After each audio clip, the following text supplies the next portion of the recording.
Nakita ang dalawang lasenggo ng isang bariles na akala ay alak, habang sa loob ay sarap buhay ang mga passenger sa barko. Tapos kinuha ng dalawang lasenggo ang bariles na palutang-lutang sa dagat. Nang makita ng watcher ang isang barko ng pirata at agarang sinabi sa mga kasama, kaya dali-daling tumakbo ang dalawang ungas na madapa-dapa pa. Nang magumpisa ng umatake ang mga pirata sa barkong pampasahero. Tapos dumating ang dalawang lasinggero at nagsumbong sa kapitan. Habang tarantang nagtatakbuhan ang mga tao, samantalang nagmamaganda lang si Nami sa isang gilid. Nang magpakita ang babaeng butanding na si Captain Alvida. Tapos tinamaan ng cannonball ang mask ng pampasaherong barko at nabali. Samantala gumulong-gulong pababa ang bariles na nakuha ng dalawang lasinggero. Tapos nilapitan na ng pirata ang barkong pampasahero at inumpisahang atakihin. Nang makita ni Kapitan Butanding ang duwag na si Kobe, kaya sinipan niya ito papunta sa kabilang barko. Tapos dali-dali naman sumunod si Captain Alvida sa kabilang barko gamit ang kanyang long jump.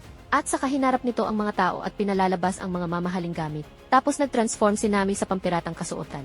Nang makarating si Kobe sa kusina at nakita ang malaking bariles. Tapos nagpunta si Nami sa barko ng mga pirata at nakita siya ng lasing na bantay. Kaya dali-dali niyang binigyan ang ultimate kick ito sa betlog at bumagsak. Habang tinutulak ni Kobe ang bariles ay dumating ang tatlong buli. Kinuha nila ang bariles kay Kobe at planong buksan. Nang susuntukin na ito ni Damulag pero biglang lumabas si Luffy sa loob ng bariles. Tinamaan ang kamao si Damulag kaya ito ay nanakaut na may kasamang sweet dreams. Nagalit naman ang dalawang buli at inatake si Strawboy. Pero sa isang iglap ay nagawang disarmahan ng ating bida ang mga buli. Kaya nagtakbuhan ang mga duwag para magsumbong sa kanilang inang butanding. Nang binalaan ni Kobe si Luffy dahil darating na ang ibang mga pirata. Pero walang paki si Strawboy at naghanap ng pagkain. Tapos nakita ni Luffy ang mga mansanas at dali-daling nilantakan ang mga ito. Tinanong ni Strawboy kung isa ba si Kobe sa mga pirata. Kaya kwento ni Kobe na habang nangingisda ito para sa kanyang hapunan ay dumating ang Alvida Pirates at kinidnap siya. Tinanong ni Luffy kung bakit hindi ito tumakas. Pero sagot ni Kobe ay natatakot ito sa mga pirata. Kaya pinagtawanan siya ni Strawboy at sinabing mahinang nilalang. Si Nami naman ay ninanakaw ang mga ginto sa barko ng mga pirata. Nang nagsumbong ang mga buli sa nanay nilang butanding. Pero nainis si Captain Alvida at binato sila ng kanyang giant cactus kaya tumilapon si Damulag. Tinanong ni Kobe si Luffy kung anong ginagawa nito sa karagatan. Kaya sagot ni Strawboy na siya ang magiging hari ng mga pirata.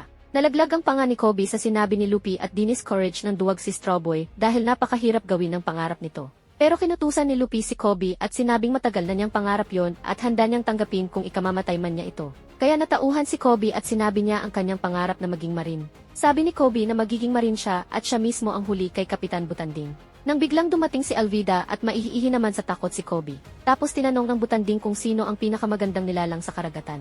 Pero hindi makasagot si Kobe sa takot. Nang sumabat si Luffy na kung sino ang babaeng mukhang Butanding. Kaya nagulat ang lahat habang si Alvida ay nagwala sa galit. At saka pinalo nito si Strawboy pero mabilis na nakaiwas ito. Tapos hinawakan ni Luffy si Kobe at lumukso papunta sa upper deck. At nang nakita siya ng mga pirata ay agarang inatake si Strawboy. Pero isa-isang ginulpi ni Luffy ang mga piratang umaatake. Tapos humaba ang braso ni Luffy habang tumatakbo. Ginamitan niya ng malalastikong pag-atake ang mga pirata na kinagulat ng lahat. Tinanong ni Kobe kung ano si Luffy at sabi nito na isa siyang rubberman. Kaya nakumpirma ng Butanding na merong devil fruit ability si Strawboy. Nang tinanong ulit ni Captain Butanding si Kobe na kung sino ang pinakamagandang nilalang sa karagatan. Pero tinawag ni Kobe na reyna ng mga Butanding si Captain Alvida. Kaya naggalit ang Butanding at namalo ng giant batuta pero sinapo lang ni Luffy ang atake at sabay bounce back. Saka pinahaba nito ang kanyang braso at pinakawalan ang kanyang gambang pistol. Pero hindi nagawang ilaga ng Butanding ang suntok kaya pinalipad ito ni Strawboy at parang cannonball na bumagsak sa karagatan. Nang dumating na ang mga marines at nagumpisang magpaputok ng kanyon. Kaya sabi ni Luffy na kailangan na nilang sumibat dahil baka masukol. Habang paalis sila Strawboy at Kobe ay nakasabay nila si Nami na dala-dala ang mga nakulimbat nito sa mga pirata. Tapos papunta na sila Luffy at Kobe sa marine base para iligtas ang tanyag na bounty hunter na si Zoro dahil gustong isali sa kanyang crew. Nang makarating na si Luffy sa marine base na akala mo ay probinsyanong napadpad sa lungsod. Tapos inakyat niya ang bakod at nakita si Zoro na nakatali sa execution ground. Saka dali-dali niya itong tinignan sa malapitan ang nakagapos. Pero napansin sila ng swordsman at pinapaalis sila dahil nakakaistorbo sa pagmimitan niya. Nang dumating ang isang bulinggit at bumaba sa bakod. Tapos nilapitan nito si Zoro para bigyan ang pagkain. Pero tinanggihan ng swordsman ang inaalok na pagkain kasi diet siya. Nang dumating si Helmepo ang spoiled brat na anak ni Captain Morgan. Tapos kinain nito ang rice ball at dinura dahil hindi niya nagustuhan ang lasa. Kaya galit na kinuha ang pagkain at tinapaktapakan. Tapos pinagutos niya sa marina ihagis ang bata sa bakod. Pero umalma ang marino subalit tinakot ito ni Helmepo na isusumbong sa ama. Kaya walang no choice ang marine at sinunod nito ang spoiled brat. Pero dali-daling sinapon ni Luffy ang bata para hindi masaktan. Mabilis na nagusat si Helmepo at Zoro tungkol sa kanilang kasunduan. Nang umalis na ang spoiled brat na iniinsulto pa ang swordsman. Tapos kinausap ni Luffy si Zoro na papatakasin pero nagpakita ng determinasyon ang swordsman. At nang aalis na si Strawboy ay sinabi ng swordsman na isubo sa kanya ang maruming rice ball.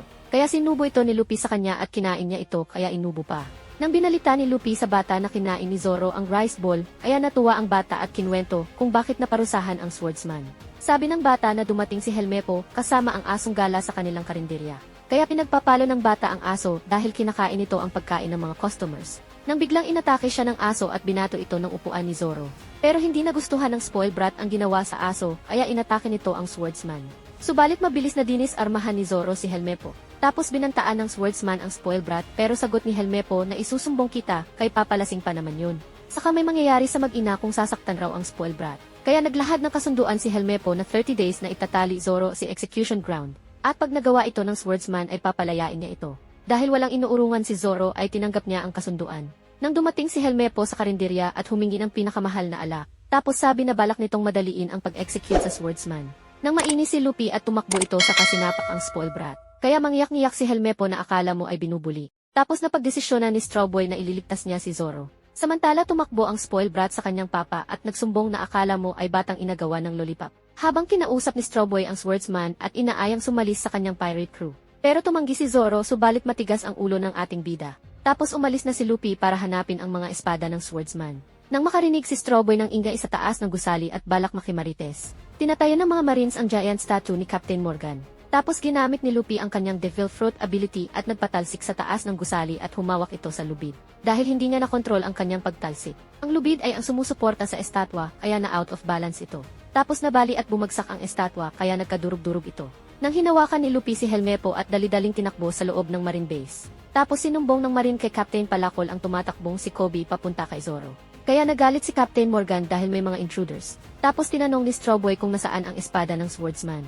Kaya tinuro ito ni Helmepo at dali-daling kinuha ang tatlong espada. Sinusubukan ni Kobe na pakawalan si Zoro habang sinasabi ang masamang plano ni Helmepo. Balak ng spoiled brat na i-double cross si Zoro, kaya nagdesisyon si Luffy na tulungan siya. Nang dumating si Captain Palakol at sinabing umpisahan na ang firing squad. At nang makita ni Strawboy sila Zoro at Kobe ay pinahaba ang kanyang braso. Tapos nagpatalsik si Luffy sa bintana at sinapo lahat ng bala na para kila Zoro at Kobe. Saka pinabalik nito lahat ng bala sa mga marines at sinabing walang epekto yon sa kanya. Kaya nagtaka si Zoro kung ano ba si Strawboy at sabi ni Luffy na isa siyang rubberman at siya ang magiging Pirate King. Tapos tanong ni Zoro na alam mo ba ang ibig sabihin ng Pirate King. Sagot ni Luffy na ang Pirate King is a king of the pirates na kinagulat ng mga marines ang sinabi ni Strawboy. Tapos inabot na ni Luffy ang mga espada ng sabi ni Zoro na kaysa mamatay siya sa ganoong paraan ay sasali na lang ito kay Luffy. Kaya nagdiwang ang mokong nating bida habang nakatalip pa si Zoro. Tapos pinaliwanag ni Captain Palakol ang tungkol sa mga Devil Fruit ability. Habang sinubukan kalagi ni Luffy ang lubid ni Zoro. Pero mahina ang logic ng ating bida, kaya masumikip lang ito. Nang mag-umpisa ng umatake ang mga marines na kinataranta ni Kobe. Kaya hiningi ni Zoro ang isa sa kanyang mga espada at pinakawalan ang sarili. Tapos dali-dali nitong pinakita ang kanyang ultimate defense, gamit ang three sword style. Kaya natakot ang mga marines sa banta ng swordsman. Sabi ni Zoro na sasali siya sa pirate crew ni Luffy para makamit ang kanyang pangarap na maging greatest swordsman. Kaya natuwa si Strawboy dahil mataas din ang pangarap ni Zoro. Tapos winalis ni Luffy ang mga marines gamit ang Gambam Whip. Saka sumugod si Strawboy sa mga marines at punteriya si Captain Palakol. Nang sinuntok ito ni Luffy at nakasangga naman ito gamit ang kanyang palakol. Tapos nagseryoso na si Captain Morgan at tinanggal ang kanyang balabal. Saka inatake nito si Luffy pero walang hirap na nailagan.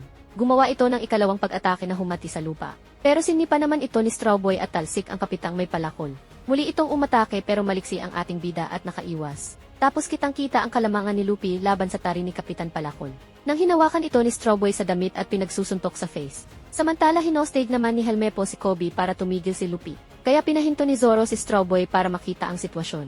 Subalit nagpakita ng lakas ng loob si Kobe, kaya binigyan ng gintong aral ni Luffy si Helmepo. At agara naman gumawa ng aksyon si Zoro at pinatumba si Captain Palakol. Bulagta ang mag-ama at nagdiwang ang mga marines sa nangyari. Samantala kumakain sila Luffy sa karinderya ng mag-ina habang masayang nagkukwentuhan. Nang tinanong ni Zoro kung meron pa ba silang crew members. Pero sagot ni Luffy na dalawa pa lang sila, na kinagulat ng swordsman.